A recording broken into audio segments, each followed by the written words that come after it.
Always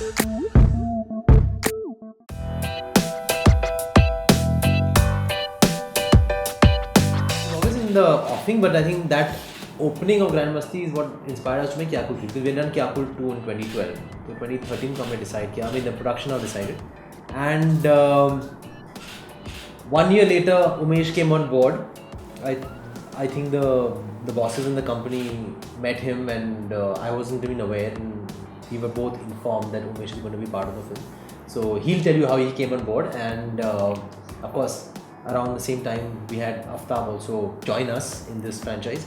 So they'll tell you how they came into the picture. So I'm just giving you an idea of how this film took birth. Yeah. So it was always going to happen, but I think 2013 we decided it to happen, and a year later I think the script was locked. Yeah, in 2014. Yeah. That's right. We came on board when they had finished writing the script. We were called in for a narration. I was offered the film, and then we heard the narration. We heard it together. In fact, all three of us heard the narration together. Yeah, that was the first time we That was the first time we all met. met each As in other. Umesh and I met. Tushar and I know each other for a couple of years. And then that's exactly how it happened actually. That's simple. We heard the narration and we said, yeah, let's do this. Partner onwards, I was working with David Ji as an associate director. Till the last film which he directed was Main Tera Hero, which was a Balaji production. So in that film also I was involved as an associate director. That's the time I met creatives at Balaji Motion Pictures. And then couple of months later, like after the release of Main Tera Hero, I got a call from Gauri. Gauri Satya was a creative head then. So she called me one day and she asked me like, would you be interested in directing Kya Kool Hai Hum 3? So I was like, what? I said first I didn't believe it. She said, no, we've not finalized you. I'm just asking you. And we are looking at a couple of other directors as well. So we'll have like formal meeting and everything. And then we will take the call. So then I went ahead, we had a formal meeting, she shared the script with me. I loved the script. From day one, I was in splits. And then we had the meeting, I shared my views, and she told me Tushar and Aftab, we have already locked. So they were on board. In fact, you were on board before I came on board. Okay. Yeah. So that's a revelation. that's. So I did a lot of work for you. Yes. Before you came on board. still doing. Tushar is like he stood behind me even till today. Like throughout the film, Tushar has really stood behind me, and so is Aftab. Aftab is a very strong pillar in this film. So that's how it happened, and then I came on board, and from there I took it forward, and here we are today. You brought a lot of logic into the script, because I remember when when he read the script, and then when I heard this narration, it was a 3 o'clock afternoon narration, and I was dozing off because I was very tired. I had just come from a shoot, so I didn't concentrate on the narration. But then I read the script a couple of months later, and then I had discussions with Umesh. I said that that scene should be added, don't remove it, this. And he said, I've already done all the things that you've told me, I've already done. I think he worked out. I've done my homework. There are a lot of logical issues he had, worked out in the movie.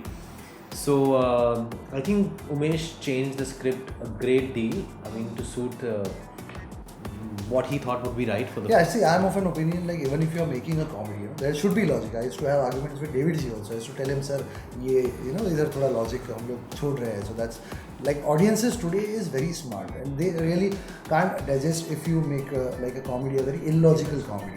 So though it was a very good plot, very good dialogues and everything was in place when I was taken on board. So after I went through the script, I just thought some places were missing some links. So I pointed it out. We sat with the writer, we sat with Milap again, Milap who's written the film, and Mushtaq. And then we made those things. I had made my notes, and then we corrected those things. And today I think I don't see any, nobody will say that, oh, this thing, how did this happen or how did that happen.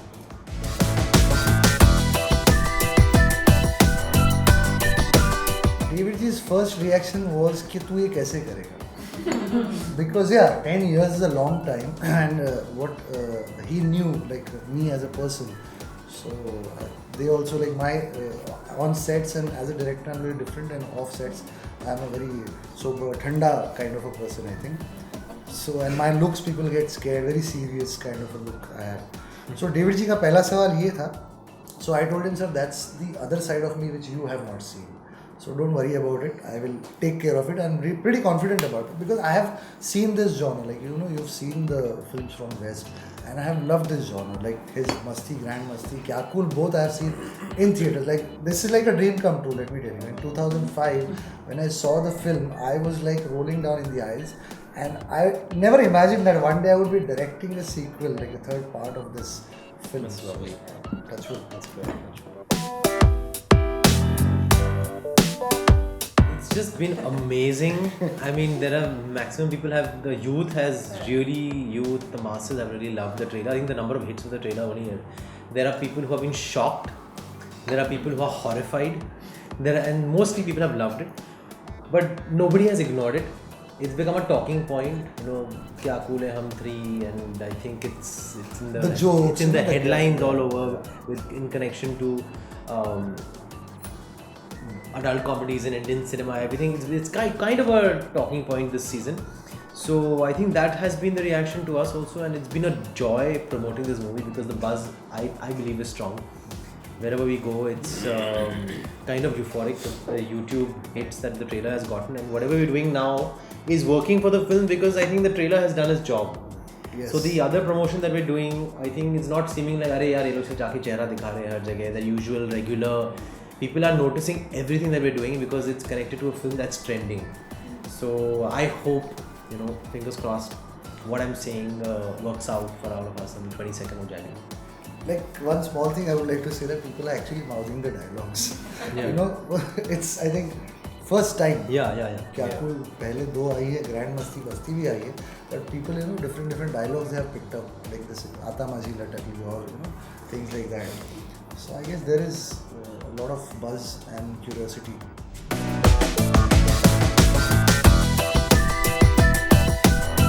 Balaji is an expert in promoting this genre.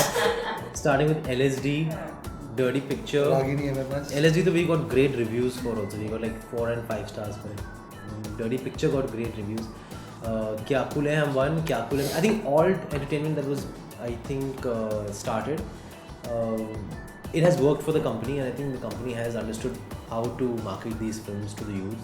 And we are targeting a lot of youth, online audiences also. We're targeting the mass audiences through television shows, etc. But we're also targeting the youth that loves to watch these kind of films. And it's not a challenge because Ruchika is doing the needful. I think what needs to be done, and they cut the trailer. Everybody, Umesh and Ekta's approval and everything, they cut the trailer. They decided what the strategy should be for the film promotion. They've made a novelty out of this new Kya Kool.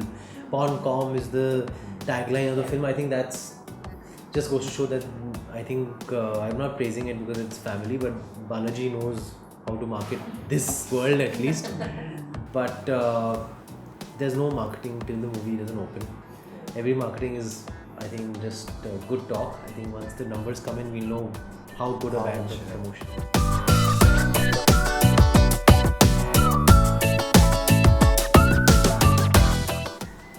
Please. It all started with the numbers. He's the man for the the numbers. numbers. I don't believe in expectation. I'm not trying to stick to any kind of expectation because then you get disappointed if it's not that. And even if it's very good, you get disappointed if it's not excellent. So I'm just going with the flow and hoping for the best. I think the distributors give you a sign as to what the expectation should be like. There's a lot of garmi, there's a lot of buzz, and the film is almost sold all out. We're getting a good wide release for this movie, and it's one of the major releases in January. That in itself is good for now. I'm just doing my job, going out, promoting the film. Let the hard work pay.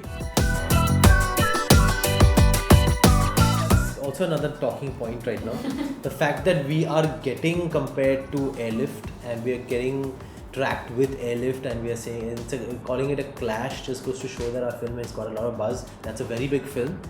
Wish it all the best. I believe that the audiences are different for both the films. The target audiences are different, and the genre is different. So I think there is enough room for both the films to survive. Beyond that, I mean, what can you say? Any good film will work whenever it comes.